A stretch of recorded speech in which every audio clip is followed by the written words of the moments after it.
Hey, just a heads up, so I had this whole script written about the whole Helldivers 2 debacle, and then I wake up this morning and it turns out that everything has changed. So I'm going to leave the video that I have made so far, and then I'm just going to add my thoughts on how everything's changed and what things are going to look like going forward near the end. So make sure you watch that and don't go typing in the comments that everything has changed since I made this, but yeah, thanks.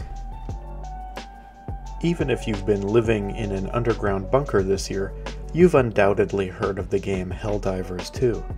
A sleeper hit, it's the sequel to a beloved but also niche top-down twin-stick shooter from 2015 whose theme is inspired by the cult classic Starship Troopers. This time around, however, it has taken the form of a third-person shooter focused more on graphical spectacle than its predecessor.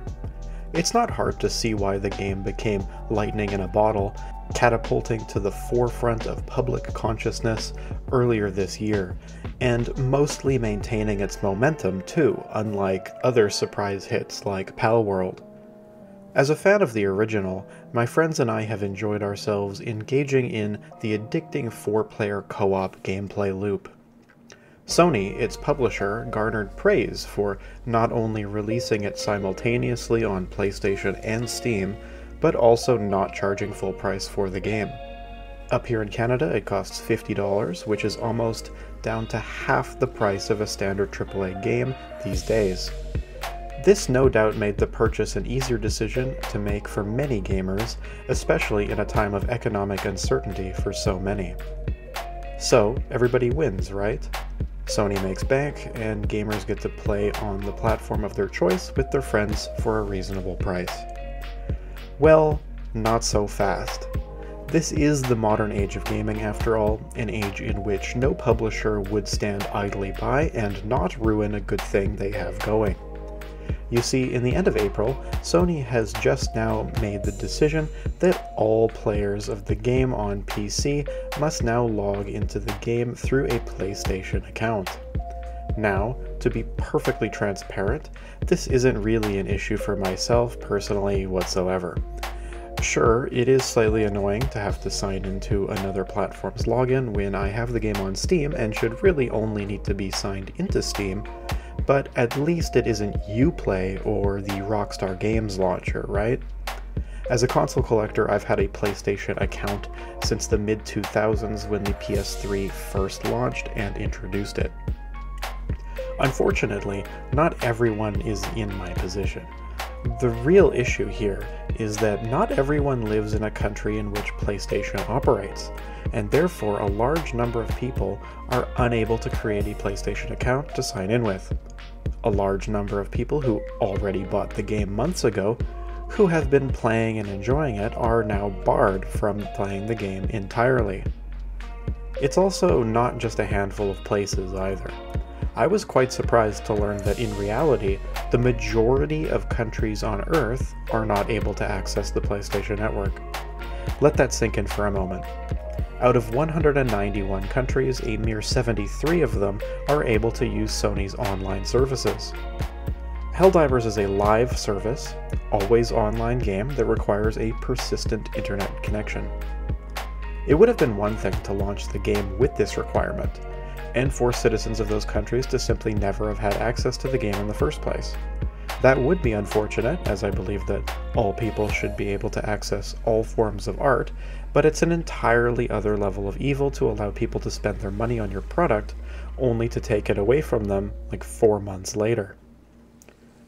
The only silver lining in this story is that Steam is allowing people affected to refund the game, even if they've played it for longer than the 2 hours that Steam usually limits customers to for a refund approval.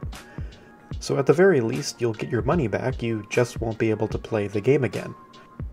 If you've purchased in-game currency or the Battle Pass, then you're sadly out of luck. The response from the community has been justified and harsh. If you look at the Steam reviews, it is now overwhelmingly negative, with over 100,000 negative reviews, citing this baffling decision as why.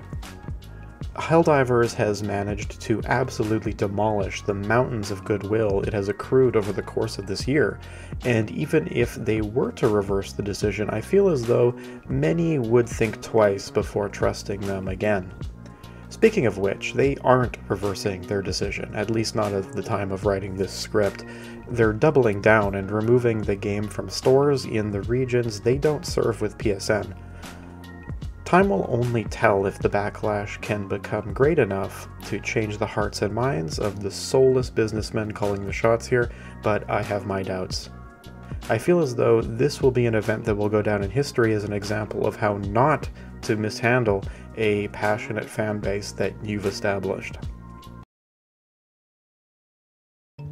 Well, gamers, it looks like Sony has actually reversed course and is listening to the community.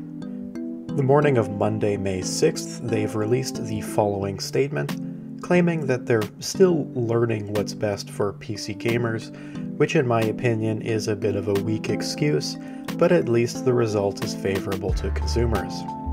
The question going forward here is how much goodwill they've lost now, and how many people who have refunded the game by now will be willing to purchase it all over again. I think that people who were negatively affected by this whole ordeal will not be quick to trust them again with this game or future titles. Only time will tell, I suppose. As always, I'd love to hear from you in the comments. What do you think about this situation? Is it justified? Overblown? Let me know. Please consider subscribing to the channel if you've made it this far. It would mean a lot to me. Until next time, thanks for watching.